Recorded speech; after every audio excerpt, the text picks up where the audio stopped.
Intimidator Not 305 is a Bolliger Mabillard hypercoaster at Carowinds. While this coaster placed in the top 10 multiple times in Amusement Today's Golden Ticket Awards for the world's best steel coaster, the ride has earned the dubious nickname among coaster enthusiasts as In-Trim-idator.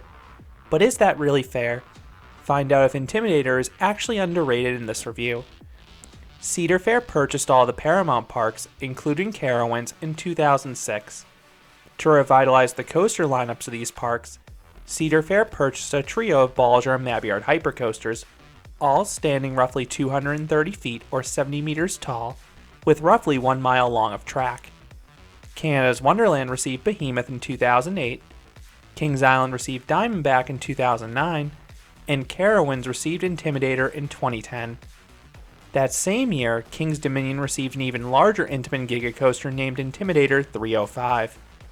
While both coasters had the same NASCAR theme, the two rides were wildly different.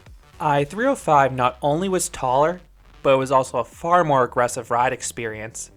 In fact, some have claimed that coaster was too intense, and it actually needed to be modified after just the first season. Meanwhile, Intimidator was exactly what Carowinds needed. It was super rideable and had lots of floater airtime.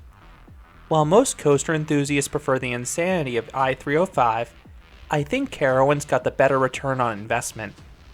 This $23 million roller coaster was so well received that Carowinds has since become one of the chain's most highly invested parks. That's part of the reason the park received Fury 325 just a few years later. Some actually question the addition of Fury, claiming a B&M Giga coaster was redundant for a park with a B&M Hyper already. But the two rides offer wildly different experiences and complement each other well.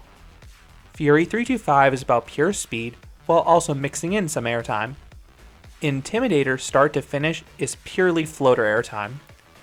Intimidator will be placed in Celebration Plaza near the front of the park, replacing the former Carowinds River Adventure log flume.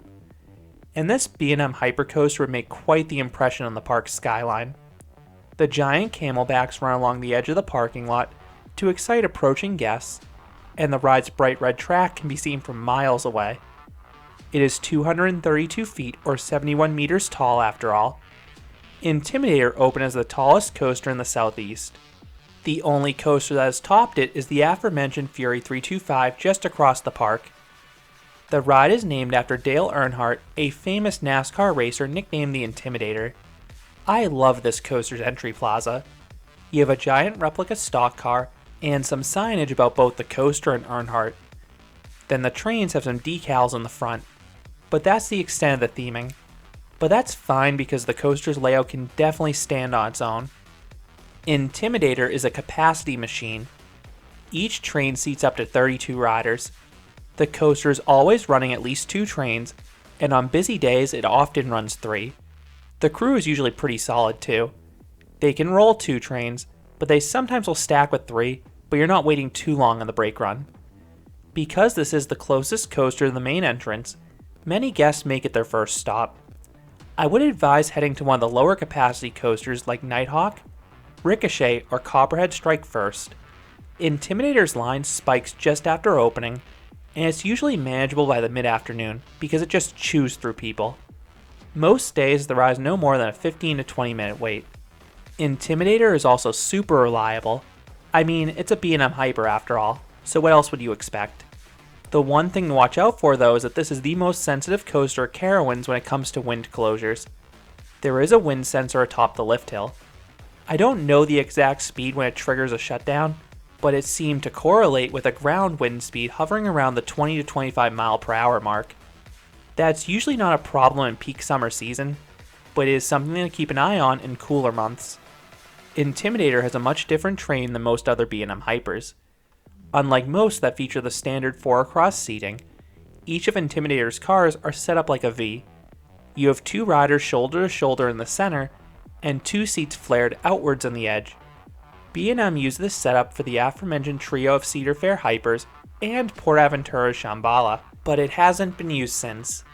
This setup offers slightly better views, but it lengthens the train and makes it less maneuverable.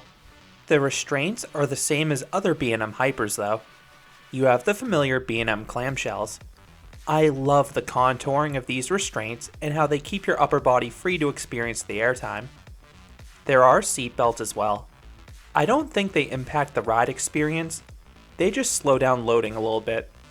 One change to the loading procedure of Intimidator and Fury 325 in 2022 is that guests cannot lower their own restraint.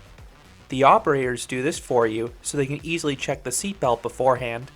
Carowinds does sometimes have assigned seating when you enter the station, but they'll usually take seating requests. I strongly recommend trying both the front and back cars, but I think I like the back best by a very slim margin. When you go for that front car ride, I recommend row 2. Because of the V-style seating, this row has the same wind in your face effect as row 1, and it's usually a few trains faster.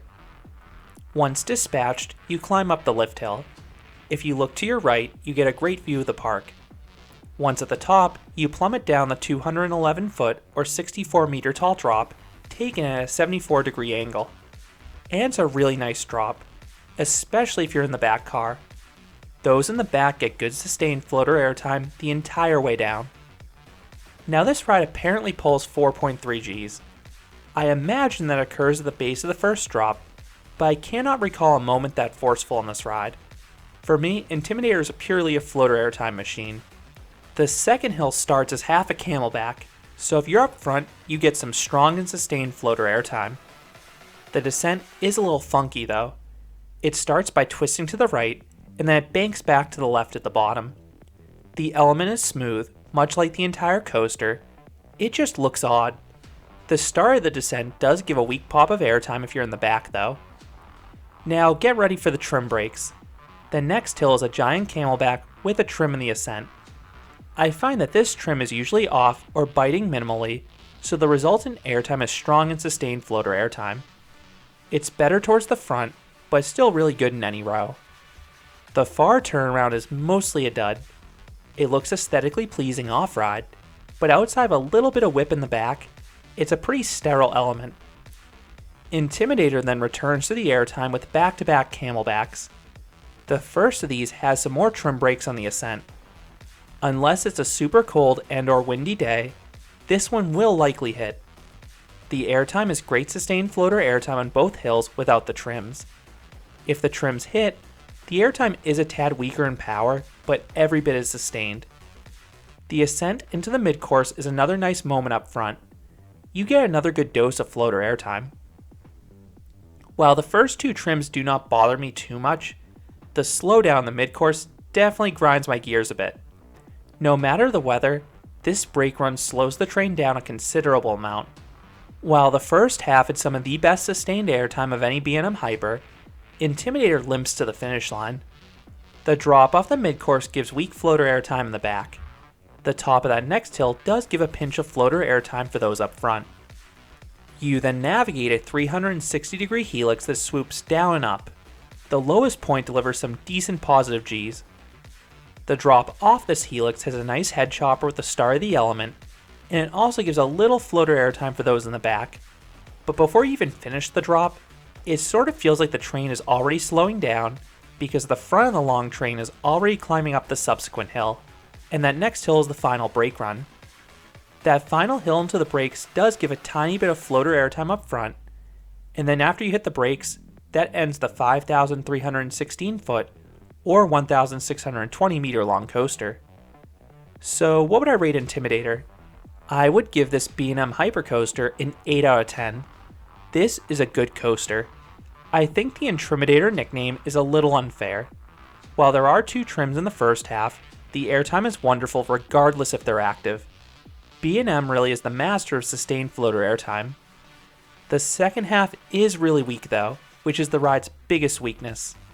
The final few elements are quite slow due to the mid-course brake, and they're not overly exciting. But the first half carries Intimidator, and the smooth ride keeps me coming back. I think Intimidator is in the lower half of B&M Hypers because of the uneven pacing, but it's still a really fun ride with plenty of floater airtime in that first half. And if you want to see what the best B&M Mega Coaster looks like, just walk across the park to Fury 325. So those are my thoughts on Intimidator, not 305 at Carowinds.